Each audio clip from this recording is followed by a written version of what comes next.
Break के बाद आपका फिर से स्वागत है। हम बात कर रहे थे डाटा डिलीट करने की, तो काफ़ी कुछ आपका डाटा डिलीट हो गया था, बाकी अभी कर देते हैं। तो ब्रेक के दौरान आपके साथ क्या घटना घटी, आपने क्या चिंतन मनन किया, एक बार वो बता दीजिए। मैंने सोचा इसके बारे में, सही में मैं जो सोच रहा था वो गलत है। बिल्कुल। इसके कारण मेरा टाइम जा रहा है मोस्ट इम्पोर्टेंट फालतू, और उसके जितने ऐसे इल्यूजन के कारण मेरा टाइम तो वेस्ट हो रहा है और उससे मेरी सेहत पे और ज़्यादा इफ़ेक्ट पड़ रहा है जी। इसलिए मुझे लग रहा है जो मैं कर रहा था आज तक के वो गलत है। बिल्कुल गलत है वो मेरे स्वास्थ्य के लिए और मेरे फ्यूचर के लिए। टाइम भी वेस्ट हो रहा है जो मिला है भगवान की तरफ से वो साफ़ सफाई के चक्कर में, और ऊपर से मेरे सेहत पे, मेरे माइंड पे उसका विपरीत परिणाम हो रहा है। बिल्कुल। तो अभी मन में क्या विचार चल रहा है? अभी मन में ये विचार हो रहा है, हो सकता है नॉर्मल हो सकता हूँ, मैं भी नॉर्मल हो सकता है। ये सब सुन के ऐसा लग रहा है कि मैं नॉर्मल हो सकता हूँ, पहले समान हो सकता हूँ। कोशिश करूँ तो अपना विल पावर इसे साथ यूज़ करूँगा तो मुश्किल है, पर समय के साथ ठीक हो जाएगा। बिल्कुल, आपने बहुत अच्छी बात कही, समय के साथ। तो समय के साथ ठीक होंगे डाटा डिलीट करने से। तो अब हमने डाटा डिलीट करने की शुरुआत करनी है। आप ये समझ गए कि जितना ज़्यादा अवॉइड करेंगे उतना ही डाटा इसमें स्टोर होता जाएगा। अवॉइड कर करके आपने डाटा स्टोर किया है, या आप जितना बचेंगे, जितना आप हस्त मैथुन से बचोगे, वीर्य से जितना दूर रहोगे, वीर्य को जितना अवॉइड करोगे उससे और ज़्यादा फंसोगे। तो वीर्य का सामना करना है, वीर्य से दूर नहीं भागना है, वीर्य की तरफ भागना है, फाइट करनी है, उससे डाटा डिलीट होगा। और दूसरा तरीका है डाटा डिलीट करने का, जो कंपल्सन आप करते हो, डूइंग जो आप करते हो वो स्टॉप कर देनी है, क्योंकि डूइंग करना ही मरना है। करोगे तो मरोगे, नहीं करना इलाज है। और इसके साथ साथ बात कर रहे थे हम खतरे को कैसे डील करें, क्योंकि आप कहते हो सर मैं अगर स्टॉप कर दूंगा, मैं हाथ नहीं धोऊंगा, मैं सफाई नहीं करूंगा तो मुझे घबराहट हो जाएगी, एंजाइटी हो जाएगी, डर मन में बना रहेगा। तो उसको डील करने का जो तरीका है वो है face the fear. Face the fear का क्या मतलब है कि आपने डर का सामना करना है। डर से डर कर भागना नहीं है, डर के सामने जाना है। अब देखो, जैसे ही 5 या 6 या 7 डर हुआ, आपके मन में घबराहट हुई, तो आप ये कंपल्शन कर देते हो, कंपल्शन करके डर को खत्म करते हो। लेकिन आप कंपल्शन नहीं करोगे तो डर यहाँ पर अटका रहेगा। लेकिन आपने फुल कर देना है, 10 डर कर देना है, कि डर को कम नहीं होने देना है, उसे और ज्यादा बढ़ाना है। भी आपने डर को क्या करना है, क्या बताया मैंने? डर से फेस करना है, फेस करना है और उसे बढ़ाना है, पूरा कर देना है। जैसे ये देखिए कि जैसे ये पहाड़ है, इस पहाड़ की चोटी पर चढ़ जाएंगे तो चढ़ने के बाद अपने आप ही उतरना होता है ना। हाँ, उसके बाद कोई चोटी है ही नहीं। तो जैसे डर मैक्सिमम हो जाएगा तो मन अपने आप रिलीज कर देगा, छोड़ देगा। भी आधा अधूरा डर, आधी अधूरी चिंता हमें पकड़ लेती है। चिंता को आप पूरा पीक पर ले जाओ, किसी भी इमोशन को पीक पर ले जाना, फिर पीक से अपने आप वापस आ जाता है। अर्थात जैसे आप बहुत ज्यादा खुल के रो लिए तो शांत हो जाओगे, पूरा खुल के गुस्सा कर लेते हो शांत हो जाते हो। अगर आधा आधा गुस्सा करते हो, बीच में रोक के रखते हो तो वो गुस्सा बना रहेगा, और फुल कर लिया तो अपने आप शांत हो जाता है। तो कोई भी इमोशन रोकना नहीं है, उसको पूरा ले जाना है। डर को पूरा बढ़ा लेना है, फुल बढ़ा लेना है। जैसे आप हस्तमैथुन करते हो, अगर आपने बीच में छोड़ दिया हस्तमैथुन, भी आपने 2-3 मिनट शुरुआत की और बीच में ब्रेक कर दिया, तो वो मन में इच्छा बनी रहेगी ना, अभी मैं करूं, वैसे ख्याल घूमते ही रहेंगे। अगर आपने डिस्चार्ज कर दिया तो वो इच्छा निकल जाएगी, वो रिलीज हो जाता है। उसी प्रकार आपने बीच में इमोशन को ब्रेक नहीं करना है, उस इमोशन का साइकिल पूरा होने देना है। जैसे आप सोते हो रात को, अगर बीच में उठा दें, पूरी नींद ना लेने दें तो दिन खराब जाता है ना, दिन में नींद सी बनी रहती है। अगर वो 8 घंटे का पूरा सर्कल हो जाए तो फ्रेशनेस महसूस होती है।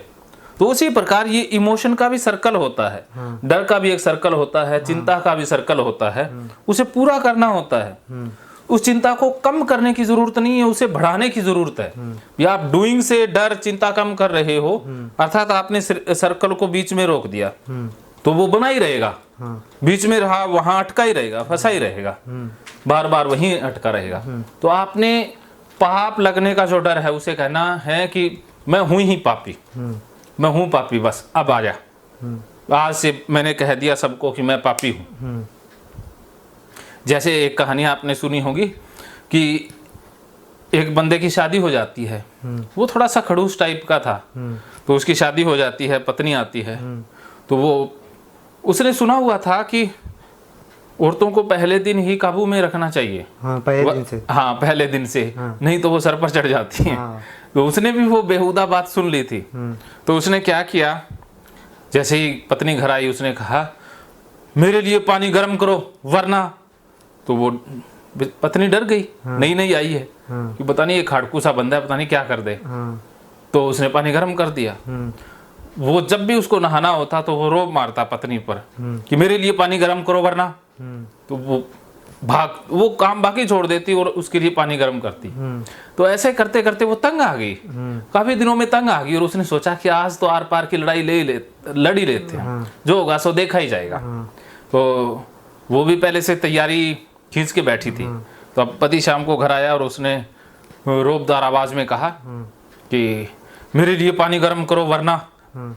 तो वो पत्नी कहती वरना क्या, आज तेरा वरना ही लेके आ, वरना क्या कर लेगा, कर ले जो उखाड़ना उखाड़ ले। तो वो पति कहता वरना मैं ठंडे पानी से नहा लूंगा। वही है, जब आप डर के आगे सीना तान के खड़े हो जाओगे ना कि जो होगा सो देखा जाएगा, आजा भी आजा, क्या कर लेगा, तो बस कुछ नहीं होता ना फिर। हाँ, तो ऐसे ही पाप लगेगा, लग गया पापी हूं, फिर क्या है। अर्जुन को भी यही डर लग रहा था कि पाप लगेगा, मैं इन कौरवों को मारूंगा। तो भगवान श्री कृष्ण पाप को ही हटाते हैं कि तू अगर भागेगा वो पाप है, अगर आप हस्त में तू नहीं करते हो, धोते हो, साफ सफाई करते हो, ये पाप है। ये जो आप कर रहे हो ना, जो बच रहे हो, ये पाप कर रहे हो, बाकी तो पाप कहीं है ही नहीं। अर्जुन युद्ध के मैदान से भागना चाहता था, उसे लग रहा था कि भाग जाएंगे तो समस्या हल हो जाएगी, लेकिन वो भागना उसका पाप था। उसी प्रकार आप जो ये कर रहे हो ना, ये पाप है, क्योंकि खुद को सजा देना, खुद को तकलीफ में डाल के रखना, वो भी तो आत्महिंसा है, वो भी तो पाप है। भी दूसरे को सताना पाप है, तो अपने को सताना कौन सा पुण्य हो गया? नहीं। तो आप तो पाप कर रहे थे। पाप ये नहीं है कि आपने नाइट फॉल हो गया तो पाप लगेगा। आप नाइट फॉल के बाद जो सफाई करते हो, जो बच बच के रहते हो, वो पाप है। कौन सा है पाप? जो नाइट फॉल होने के बाद बच बच के रहते हो, हाँ, जो अवॉइड करता हो, वो पाप है, वो पाप है। तो सामना करो कि हाँ हो गया, मैं तो पापी हूँ, मैं फुल पापी हूँ। पूरी एंजाइटी बढ़ा के रखो 10 तक। अब बोलो कि मैं सबसे बड़ा पापी हूँ, मैं दुनिया का सबसे बड़ा पापी हूँ। इसे बोलो 11 बार, 11 बार बोलो इसे। मैं दुनिया का सबसे बड़ा पापी हूँ, मैं दुनिया का सबसे बड़ा पापी हूँ, मैं दुनिया का सबसे बड़ा पापी हूँ, मैं दुनिया का सबसे बड़ा पापी हूँ, मैं दुनिया का सबसे बड़ा पापी हूँ, मैं दुनिया का सबसे बड़ा पापी हूँ, मैं दुनिया का सबसे बड़ा पापी हूँ, मैं दुनिया का सबसे बड़ा पापी हूँ, मैं दुनिया का सबसे बड़ा पापी हूँ, मैं दुनिया का सबसे बड़ा पापी हूँ, मैं दुनिया का सबसे बड़ा पापी हूँ। हाँ, तो बताओ, पापी बोलने से क्या पापी हो जाते हैं? नहीं। तो फिर पाप के बारे में सोचने से कैसे पापी हो जाएंगे? तो अब आप सोचने लग जाओ सारा दिन और बोलने लग जाओ मैं लड़की हूँ, लड़की हूँ, क्या लड़की हो जाओगे? नहीं। तो फिर पाप के बारे में सोचने से और पापी बोलने से कोई बंदा पापी थोड़ी ना होता है। तो ये सोच ही रहे हो। नाइट फॉल पाप होता तो भगवान ने ये बना के क्यों भेजते भाई? हाँ। आपने तो बनाया नहीं है। नहीं। ये तो है नहीं कोई जाके किसी पक्षी की गर्दन मरोड़ी है। हाँ। वो तो मान लेते हैं कि पाप है, चलो। हाँ। भी किसी का नुकसान किया है। हाँ। लेकिन ये तो कुदरती आया है। हाँ। आपने तो कोई कार्ड भेजा नहीं है ना। नहीं, बट कैसा है, वो भगवान ने दी है, पर वो क्या है, बच्चा म्हणजे अपने ये बढ़ाने के लिए, संतान बढ़ाने के लिए भगवान ने उसका साइड इफेक्ट मत करोगे, तुम लगे रहो ये हफ्ते में 3-4 बार। वो मैंने किया, अभी उसका नतीजा, मैंने कर्म किया, मेरा भी उसका ना, वो आपका कर्म अच्छा कर्म था, लेकिन इसे बुरा कर्म मान लिया। भी 3-4 बार करना नॉर्मल है, बचपन में सारे 3-4 बार हफ्ते में करते हैं। हाँ। ये हेल्दी प्रक्रिया है हफ्ते में। हाँ, जैसे आप देखो पैरों की, हाथों की मालिश करते हैं ना। हाँ। तो वैसे ही ये पेनिस की एक मसाज है, और क्या है। अगर इसकी मसाज नहीं करोगे तो ये खराब हो जाएगा। नहीं, उसकी वो बाद में जैसे एक्चुअल में करना है, हाँ एक्चुअल में करना है, एक्चुअल में जैसे सेक्स करना है तो वो अच्छा रहता वो तो ऑप्शन है ना, पर भी वो- आपके पास ऑप्शन है तो ठीक है, नहीं है तो भाई आप धक्के से थोड़ी मास्टरबेशन करने से उसकी जो प्लीटी वो ग्लैंड रहती ना, हाँ ग्लैंड वो कमजोर हो गई। ना ना ना, ना कभी नहीं होती, ये गलत भ्रामक जानकारी है कि ग्लैंड कमजोर होगी। मास्टरबेशन करने से कोई ग्लैंड कमजोर ही नहीं होती। वो जो नस रहती है वो जो ना ना ना ना ना, नसों में कुछ नहीं होता, वो तो मजबूत होती हैं। अगर नसें कमजोर होती तो भाई इतने लाखों लोग करते हैं, उनकी तो नसें कमजोर हो जाती। ये भ्रामक जानकारी है, इसी आधार पर तो ये पोंगी ढोंगी बाबा नीम हकीम लूटते हैं भी नसों की कमजोरी। बताओ कोई टेस्ट में या किसी सीटी स्कैन में नसों की कमजोरी आएगी? नहीं। आप हाथ की मालिश करते हैं, आप हाथ की मालिश करने लग जाओ, हाथ की नसें कमजोर हो जाएंगी? तो बताओ फिर पेनिस की लिंक की नसें कैसे कमजोर हो जाएगी? वो कैसे आप करते हैं ना, उसकी वजह से वो हैबिट बन गई 3-4 साल में। वो देखो है, वो अलग चीज है, लेकिन ये समझो भी नसें कमजोर नहीं होती, भी नसें आपकी एकदम ओके हैं, दिमाग की नसें कमजोर हो गई है। नहीं, पहले कैसा था जब नहीं करता था तो अभी बीच में नहीं गया, 1-1.5 साल पहले नहीं होता था। हाँ वो पतंजलि की कुछ आती है, वो नाइटफॉल नहीं होना चाहिए, तो मैंने खाया। वो पतंजलि ने अगर ये कहा कि बेची है ना कोई टेबलेट की, नहीं, टैबलेट नहीं हो पाओ, ये है क्या बोलते पाउडर 4 वो इसलिए बेचते हैं कि अभी नाइट फॉल ना हो। नहीं, पर उससे नहीं होता था मुझे। देखो वो अलग चीज है, भी नहीं होता, लेकिन आप देखो दवाई से नाइट फॉल थोड़ी ना रोकना है। आप देखो भी ये सांस आ रहा है, आपका कहीं भी सांस क्यों आ रहा है, भी दवाई ले लेते हैं। तो ये तो मूर्खता होगी ना। पर ऐसा वो नाइटफॉल हुआ तो अभी देखो टॉयलेट का तो मैं अभी कैसे कर लूंगा, टॉयलेट जाऊंगा तो ऑब्वियसली हाथ धोऊंगा, उसके बिना तो बाहर नहीं आऊंगा। वो नाइटफॉल में कैसा है, अभी तो मेरे को तो जाने की भी इच्छा नहीं है, क्योंकि नाइटफॉल हुआ तो मेरे को बाथरूम में जाना पड़ेगा, पूरा साफ करना पड़ेगा 2 घंटे तक, तब जाके मेरे को भी आप जैसा बोल रहे हैं आपका ठीक बराबर है, पर वो वहाँ से निकलना नेक्स्ट इम्पॉसिबल भी नहीं है, पॉसिबल है, पर उसके लिए मेरे को बहुत एफर्ट डालना पड़ेगा, विल पावर मजबूत करना पड़ेगा, वो तो तभी मैं निकल पाऊंगा। मेरे को ऐसा 50% अभी तब से आपने जब बताया तब मेरे को उतना ये नहीं आ रहा, और इतना एंजाइटी नहीं हो रही, शांत हूँ मैं अंदर से, आपने बताया तब से। और कैसे आपको मैंने बताया अभी जैसे नाइटफॉल हुआ था 15-20 दिन नहाने का नहीं, वही कपड़े पे रहने का, उसके कारण नहीं कि मैं रह के मेरी एंजाइटी नहीं बढ़ती, क्योंकि हैबिट हो गई ना 2-3 सालों से। नाइटफॉल हुआ तो जैसे समझ लो 15 दिन 10 दिन नहीं नहाए, उसके बाद वो कपड़े फेंक दिए, दूसरे नहा लिया, दूसरे कपड़े पहने, चलो हो गया, और एक बार फेंक दिए। वो वैसे भी इधर उधर हाथ नहीं लगाता मैं, मेरा बिस्तर अलग है, सब कुछ अलग है, इधर उधर हाथ नहीं लगता, मेरे को एंजाइटी हो नहीं से रही होंगी तो मेरी चीज़ें होंगी। और मैं ऐसी ग्लास भी ऐसी थोड़ी रहती, वो कप वो यूज एंड थ्रो वाली ग्लास ये रहती, और जैसे मैं नाइटफॉल हो गया मैंने धो लिया तो मैं यूज एंड थ्रो की वो ग्लास और कप फेंक देता हूँ, अगले दिन दूसरी लेता हूँ। पर्टिकुलर मेरा ऐसा कप रहता है, हाथ नहीं लगाता उसको। समझ लो मेरे प्रॉब्लम सॉल्व भी हो गई। अभी आपने जो पॉटी का बताया, पॉटी का तो मैं इतने साफ नहीं करूँगा, आपने बोले तो 12-21 बार, 2-3 बार ठीक है, तो वो तो हो जाएगा। पर अभी नाइटफॉल का मुझे पता नहीं था होगा करके, क्योंकि कम से कम मेरे को 10 दिन बाद आज हुआ है। हाँ वो ना, ये तो अच्छा हुआ ना, यहाँ हो गया। नहीं, अभी तो मैं सोचना पड़ेगा यार, ट्रेन में बैठूंगा पापा। अरे कोई ट्रेन में क्या, यहाँ अभी मेरे साथ बैठे हो, लो मैंने आपको हाथ लगाया था ना, अभी मैंने भगवत गीता को हाथ लगा दिया। हाँ भगवत गीता, पर आपने मैंने वहाँ पे छुआ नहीं ना अभी तक के, सुनने की बात कर रहा हूँ। कोई नहीं, आप पहले छुओ, मैं छू के आपको छूता हूँ। नहीं, वो पाप पड़ेंगे। कोई बात नहीं, इधर देखो, आपको पाप लगता है ना, ये मैंने छू लिया। नहीं, ये छू लिया, आप बताओ। नहीं, अब देखो, बताओ गंदगी लगी, मैंने छू लिया, कहीं गंदगी लगी, और ये लो मैंने छू लिया, अब बताओ पाप मेरे को लगेगा ना, मेरे को लगेगा पाप, आपको तो नहीं लगेगा। तो बताओ कहीं पाप है? अगर पाप होता तो मैं छूता? तो बस इसका मतलब पाप है ही नहीं। बताओ क्या समझ में आया? पर देखो ना, मेरे साथ जैसे लाइफ में इंसिडेंट हुए, हाँ। आपको बोल रहे जैसे मम्मी के तब एक्सीडेंट हुआ, उसके बाद पापा को 2021 में, जैसे 18 से तो एंडिंग में स्टार्ट हुआ, 19 में पापा मम्मी का एक्सीडेंट हुआ, फिर पापा का 2020 में तो कोरोना की वजह से घर पे थे तो वो भी था, और दूसरा मम्मी फिर पापा को कैंसर हुआ, 1-1.5 साल तक वो रहे। फिर अभी मेरा भाई की वो ड्रिंकिंग की प्रॉब्लम, मेरे घर पे से मुझे क्या लगता है मेरे वैसे हुआ। हाँ। वो ऐसा मुझे लगता है। बस जिनको ओसीडी डिप्रेशन होता है ना, उनको यही लगता है कि घर में जितनी भी समस्याएं हैं ना वो उन्हीं की वजह से है, वो जो कर रहे हैं ना उसी की वजह से है और भगवान सजा दे रहा है। लेकिन देखो ये तो कर्मों का फल सबके साथ होता है। कैंसर होना, पापा ने खर्रा नहीं खाया रहता तो हुआ नहीं रहता। हाँ, तो अब पापा ने जो किया उसकी सजा पापा को मिलेगी। या बीमारी होना वो शरीर का एक हेरिडिटरी भी हो सकती है। कैंसर क्यों हुआ उसके कारण अलग है, लेकिन आपके नाइटफॉल और हस्त मैथुन का उसके साथ कोई कनेक्शन नहीं है। भी आपने एक गलत कनेक्शन जोड़ दिया है।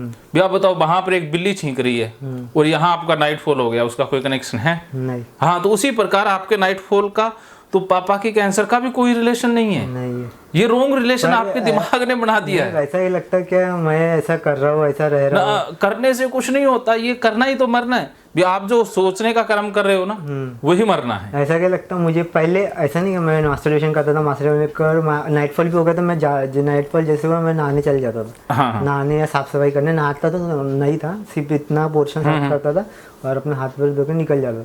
पर वो वाले दिन अच्छे थे, फिर जब से मेरे को नाइटफॉल होना चालू हुआ तब से मेरी घर की प्रॉब्लम क्रिएट हुई, ऐसा लगता है मुझे। लगता है, लेकिन घर की प्रॉब्लम का और नाइटफॉल का आपस में कोई रिलेशन नहीं है।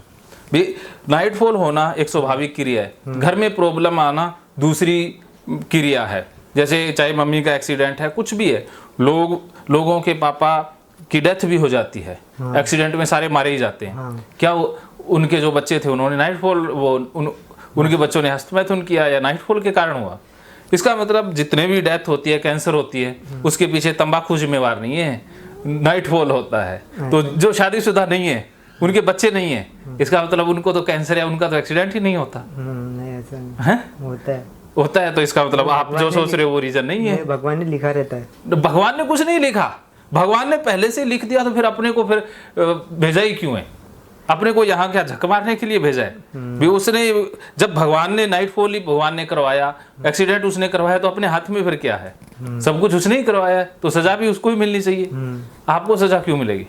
तो दोषी आप हुए या भगवान हुए? दोषी कोई नहीं। तो फिर आप अपने आप को दोषी क्यों मानते हो?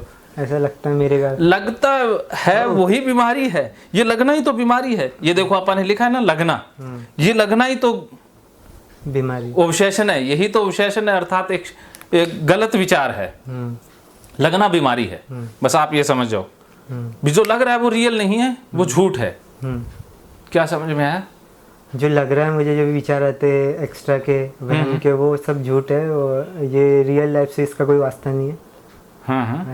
ऐसा लग रहा है, पर वो मेरी सोच के कारण, और इतने 5 साल में जो बनी है सोच, आदत बन गई है, उससे निकलना इतना आसान नहीं है। बस आप ये बात भी कहना छोड़ दो कि आसान नहीं है। संदीप महेश्वरी कहते हैं ना, आसान है। संदीप महेश्वरी तो आसान है। जो होगा सो देखा जाएगा। संभावित डर का सामना करना, जो होगा सो देखा जाएगा, चाहे हम लिखने ना लिखले। ऐसा लगता है मुझे क्या, जब नाइटफॉल हो गया, ये हो गया, मैं इधर कि भगवान मेरे में सक्सेसफुल हो जाऊंगा क्या, मैं जो भी करना चाहूँगा वो कर पाऊंगा क्या, वरना ये भगवान ने साथ नहीं देगा, फिर मैं पढ़ाई मैं कंप्यूटर एग्जाम निकालूंगा तो नहीं निकल पाएंगा, ऐसा वैसा। वो तो मुझे पता है, पढ़ूंगा नहीं तो ऑब्वियसली नहीं निकलेंगी, पढ़ूंगा तो निकल भी सकती है, वो है। पर ऐसा लगता अभी मैं कुछ लिखूंगा, समझ लो नाइटफॉल हो गया, वो बुक है, मैंने जो भी इसके सामने इंग्लिश का है, जो भी रीजनिंग उसने मैंने किया, और नाइटफॉल हो गया। अरे 15 दिन तक मैंने वो लिखा होगा, पर वो बुक में जला देता हूँ, नाले में नहीं फेंकता, क्योंकि वो बुक है, विद्या रहती, नाले में नहीं जला देता हूँ, सिर्फ कपड़े नाले में फेंकता हूँ।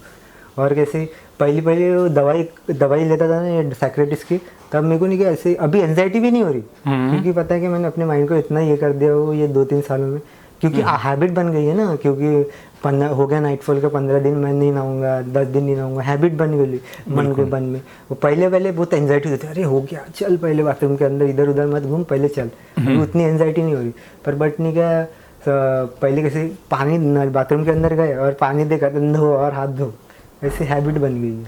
बिल्कुल, वो हैबिट से निकलना जरूरी है। मतलब जो आपको लग रहा है वो सच नहीं है। और पहले दूसरी बात, अभी पॉटी कैसी है, पॉटी तो सबको आती, चलो नाइटफॉल सबको नहीं होता होगा, वो कम से 50%, बस पॉटी तो सबको आती, कोई भी रहे 100 में से 100 लोगों को आती। एक बता रहे एग्जाम नहीं आती, वो इंसान जिंदा भी नहीं रहता, वही तो, वो सबको आती। चलो पॉटी का तो हो जाएगा, पर नाइटफॉल मैंने से 2-3 दोस्तों को बोल के नहीं घर के सामने नाइटफॉल तो नहीं होता, तो वो पता नहीं, वो मास्टरबेशन करते होंगे। बताओ, दोस्त हैं वो आपकी उम्र के हैं, उनके पास भी उतना ही ज्ञान है जितना आपके पास है, कोई डॉक्टर तो है नहीं, तो पर उनका ये ज्ञान कैसे दो- सच्चा हो दोस्त- सकता है? दोस्त के सामने मैं हिचकिचा तो मैं बोलेंगा ही, सोचेंगा ये कैसी यार, इतने से ये बात को इतना सीरियस ले लिया इसने, पागल उगल तो नहीं है नाइट फॉल की बातें कर। क्योंकि मैं दोस्तों के सामने भी ऐसी बातें नहीं किया कभी।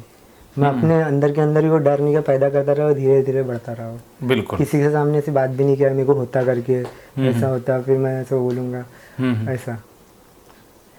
पहले का ठीक था, पहले ऐसा नहीं कि नहीं होता था, पहले नहीं होता था क्योंकि मैं करता था, कभी मास्टरबेशन कर लिया तो वैसे एक रहने का, वैसे रहने का शाम तक के 2-3 घंटा गाड़ी भी चलाने का। पर अभी कैसे वो आदत बन गई ना, पर वो मेरा कॉन्फिडेंस लेवल पूरा गिर गया। हाँ, कॉन्फिडेंस लेवल पूरा गिर गया कि होना ही चाहिए।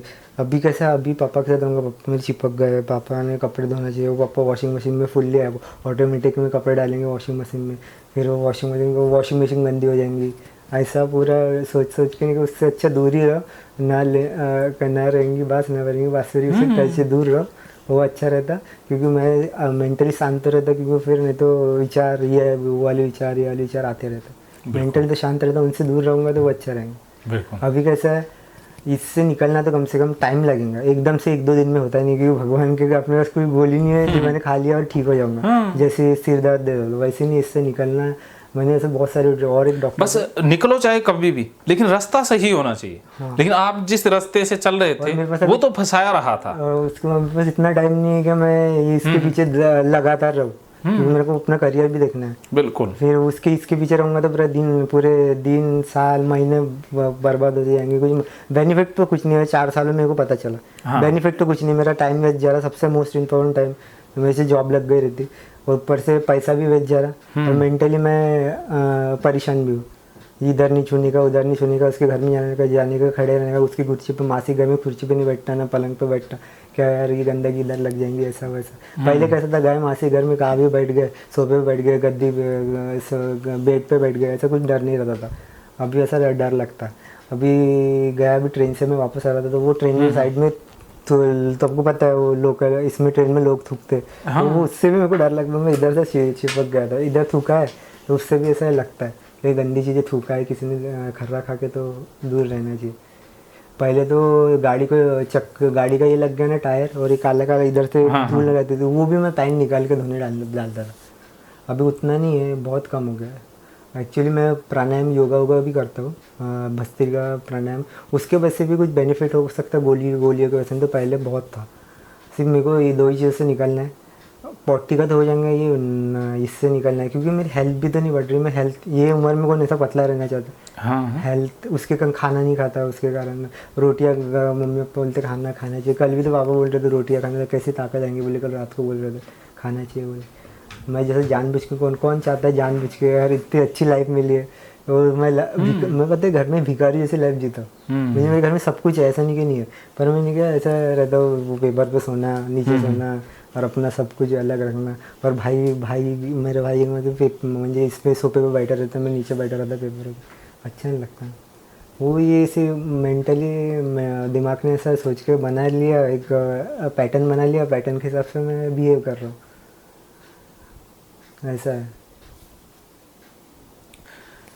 तो अब क्या समझ में आया कि ये सब गलत है, ये कॉन्शियस माइंड में है, ये फीडेड है कॉन्शियस माइंड में। हाँ, चेतन मन में ये डाटा फीड हो गया। हाँ, और ये लोगों की जो अवैज्ञानिक जानकारी थी उसी ने आपको फंसा दिया है।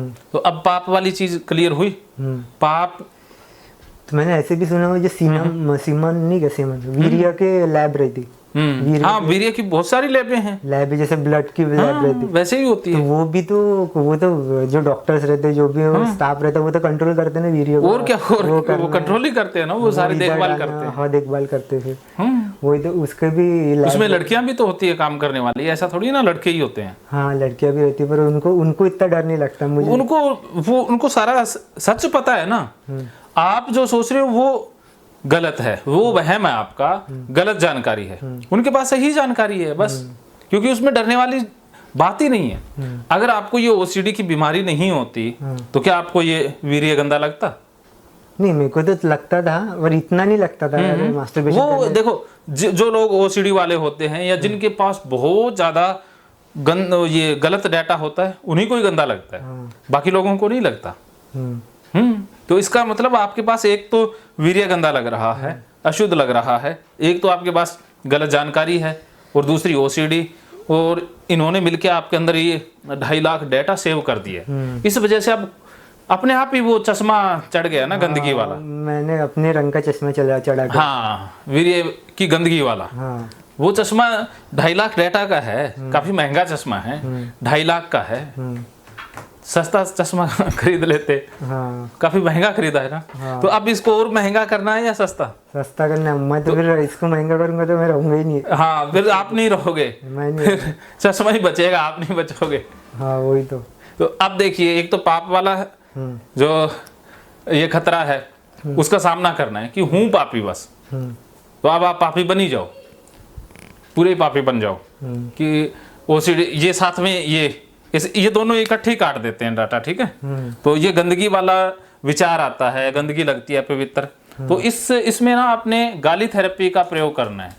इसमें आपने सामना करना था, और साथ में लॉजिक लगाया, गीता से समझी। गीता के 18 अध्याय देखोगे, उससे ये सारा पाप का, भगवान का और ये गंदगी का पूरा डेटा आपका कट जाएगा।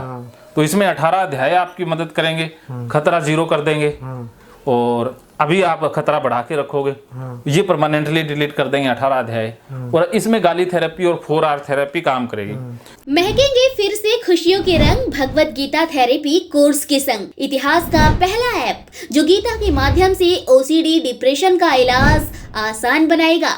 ओसीडी डिप्रेशन का इलाज हुआ और भी आसान, और वो भी बिना दवाई, घर बैठे। किसी को बीमारी की चिंता है तो किसी को चिंता की बीमारी है। भगवत गीता ने लाखों करोड़ों का जीवन बदला है, और आपका भी बदलेगा। गीता थेरेपी कोर्स में आपको मिलेगा सभी 11 प्रकार की ओसीडी का संपूर्ण इलाज, जैसे गंदगी का वहम, बार बार हाथ धोना, बार बार सफाई करना, बार बार लॉक दरवाजा चेक करना व अन्य सामान की चेकिंग बार बार करना, एक ही विचार बार बार आना, नुकसान व मरने मारने का विचार आना, HIV, rabies, cancer, heart attack का विचार आना, IBS और नींद न आने की समस्या का हल गीता कोर्स में मिलेगा। आत्महत्या वाले विचारों से मुक्ति भी गीता थेरेपी कोर्स से मिलेगी। राजेंद्र जोधपुरिया ऐप पर आपको ओसीडी से संबंधित राजेंद्र जोधपुरिया की किताब भगवत गीता के मनोवैज्ञानिक रहस्य और अन्य टिप्स पढ़ने को भी मिलेंगे। गीता है महान थेरेपी। गीता में CBT, हिप्नोथेरेपी, माइंडफुलनेस, ERP व अन्य बहुत सी साइकोथेरेपीज का समावेश मिलेगा। राजेंद्र जोधपुरिया ऐप एक, फायदे अनेक। आज ही प्ले स्टोर से डाउनलोड करें, लिंक डिस्क्रिप्शन में है। तो देर क्यों, अभी जाइए डिस्क्रिप्शन में और लिंक पर क्लिक करके प्ले स्टोर से अभी डाउनलोड कीजिए राजेंद्र जोधपुरिया ऐप और पाइए अपनी सभी समस्याओं का हल। मानो तो मौज है, वरना समस्या तो हर रोज है।